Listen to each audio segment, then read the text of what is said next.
How's it going, ladies and gentlemen? Juan Romero here from SwitchWatch. I'm back with another review for the Nintendo Switch. This time it's a game that I was really excited about, a game that I never thought would come to the Nintendo Switch, but here it is. It's Cuphead. Let's check out my thoughts on it and see if it's worth your time and investment.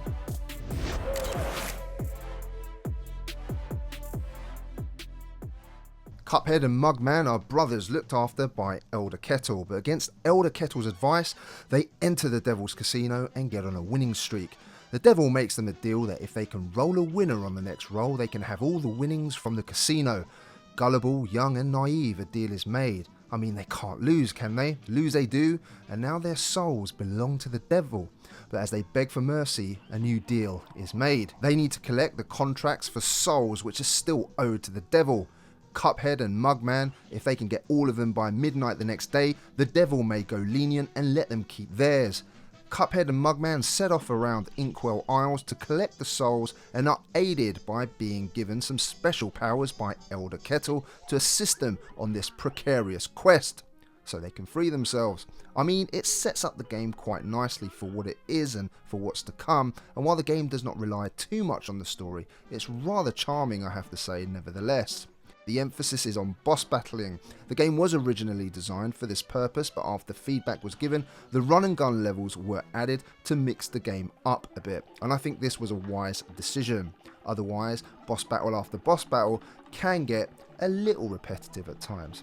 Now, boss battles are either your thing or they're not, but each boss gives you a different set of challenges, and while memorizing their patterns will win you the day, you still have to keep calm, have good reactions, because a couple of slip-ups can completely ruin your rhythm. And for me, that's what this game is all about, avoiding those enemy attacks, which range from all sorts of imaginative attacks while landing your own.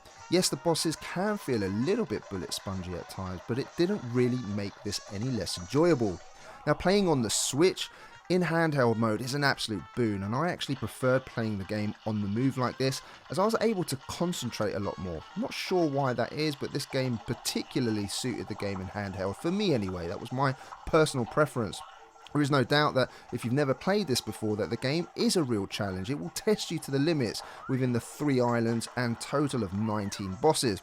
I'd say the game is 70 to 75% boss battler with around 25% run and gun levels thrown in, which is short and sweet. The bosses will take anywhere between 15 and 30 minutes to beat, including learning their patterns, but could potentially take you longer dependent on your skill level. Now, the completion time of the game really can take between sort of 5 hours for some and 30 hours for others. A wide variance, you may say, but it really does come down to your skill. Now, Cuphead or Mugman, whoever you choose to control, has a really nice fluid and tight controls. Shooting, jumping and parrying all feel accurate on the Switch and can be pulled off with no lag that I noticed, and no input lag on the Switch. Parrying those pink attacks from enemies allows you to fill up your super bar quicker, but this bar will fill up naturally on its own as you shoot the bosses, normal enemies as well, on the run and gun levels. You can change weapons in game with a quick tap of the button, and upgrades can be bought from the shop as you collect coins through the normal levels. Now, the long range pea shooter is more powerful, but a short range multi shooter will have its benefits too, and using your super when the bar is not full will allow you to shoot out a super shot, but leave the bar to get full and it will allow you to unleash a real massive superpower. And some of the powers are controllable, like on the flight boss battle, which is interesting. Now, you can play the game in co-op, which is great locally, as long as you have a friend of equal skill level. Otherwise, it can get a tad frustrating. My only real bugbear with the game, though, is when unleashing those supers. Now, you should be immune to hits when you're in the middle of the animation when this happens, but unfortunately you can still get hit, and that was a little bit frustrating and unfair in my opinion. Otherwise, the gameplay really does offer a fantastic gameplay loop, learning bosses' moves, and then just managing to defeat them after a hard battle. It really does feel rewarding. The bosses do have 3 or 4 phases to learn, and just when you think you're going to do it, a completely different phase will present itself, ending you. Each try will get you further though. You will get frustrated, I'll be honest, but if you persist, the reward of making you work for the win does feel so much better. And once you get past the first island, which is a challenge in itself, the second island and the third will present bosses with a few more phases, a little bit longer fights, and they'll be a little bit more difficult, upping the ante. But by then you should be pretty au fait with the game anyway. And you can play on an easier mode, but you won't be getting the contracts that you require to move on, so you may as well get acquainted to how the developers wanted you to play this game in the first place. The great thing for those of you that love grades, well, each fight you're given a grade by the end, and this is based on health left, parries, and the time taken to complete. So for completionists, this is excellent, as you'll no doubt want to go back and achieve perfection. So I found the gameplay to be exhilarating, rewarding, tough to master, but just the right balance. Also has that addictive quality where you just want to do better and better, and it has that one more go feeling. So all the right ingredients to make a great game. In terms of audio, if you're into jazz, then you're in for a wonderful treat. The game features over 2.5 hours worth of music composed by Christopher Madigan, who is a bona fide talent, no doubt about that. The audio in this game has had some serious investment, featuring a 13-piece band, 10-piece ragtime ensemble, pianist, vocalist, tap dancers and more, and it comes together absolutely wonderfully. I suggest that if you've got a good pair of headphones, play this in handheld with your headphones. It sounds great.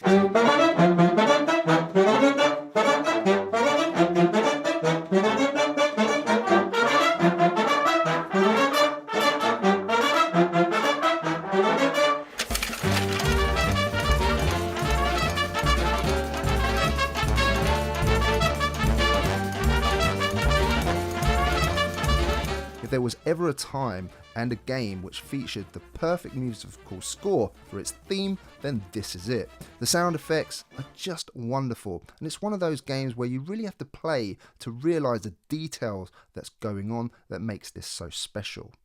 So we get into the visuals. Visually for me the game is also a triumph. When I was a kid I loved watching old cartoons, and this took me right back to that place. Wonderful memories. The fact that this is a homage to those cartoons of old which still stand up in my view today, such were the amazingly crafted animation, well, this stands tall on its own, even though it does pay homage to those cartoons of the 30s. Everything in this game has character. Each new boss you face will look great, like nothing you've seen in the modern day. Yes, some of the bosses were based on some of those golden day oldies, but it's what makes this so special. The fact that they've pulled off the visuals so well is a triumph in design, and quite frankly is a spectacular visual treat. Even the backgrounds look great, and I could not help but enjoy every new place I explored. The little map to move around is also really pleasant. Cuphead and Mugman are wonderful little characters, and on the Switch they look excellent in both handheld and docked. The game does run at a smooth 60 frames per second, but the actual animations run at 24, which is film standard, and I didn't notice any drops. It's a very good port in every respect. So in terms of value, the game on the Switch is £16.99 and $19.99 for our friends in the USA respectively, and well, I think it's worth every penny. The amount of hours you'll get out of this will depend of course on your skill set, but even if you were to breeze through, it's still well worth the run. There's plenty here for speedrunners, casual gamers, players who want to play with a friend, completionists, and for the hardcore. There's something here then for everyone. So in terms of my verdict, Cuphead is a very special game. One for me that does not come around often, and while it's taken a while to grace the Nintendo Switch, many will feel that day was never going to come. The fact that it has is a boon for those players who've not had the pleasure of experiencing this wonderful game. For those who have, well, they may want to double dip for that handheld experience and taking this on the go. The only reason not to buy this is if you are totally against boss battle games, or if you're really against challenging games, but I maintain that I believe there's something here for everyone to enjoy. Yes, it is a challenge, but nothing good in life should come easy, should it? And then when you finally beat the game, it feels ever more rewarding. An utter triumph for me, a 9 out of 10, an epic game that everybody should get on and buy and try. Get that on your Switches now, ladies and gentlemen. You can't miss this one, especially if you haven't played it. Ladies and gentlemen, I want to thank you today for watching. If you stayed throughout the whole video, then I really do appreciate it. I only ask that if you did enjoy it, please leave us a thumbs up. If you didn't, then there's a thumb down button for you there. Please leave us a comment. Let me know what you think of this video, the game itself, and whether you're going to be picking this one up, whether you're a double dipper. Let me know. I'd love to know. I always try and respond. And if you're new here, then why not consider subscribing? Come on, guys. We do plenty of reviews and it will be well worth your time. I'll put a selection of videos up above now so you can check out a few other games. My name's Juan from SwitchWatch. I'll see you soon. Take care.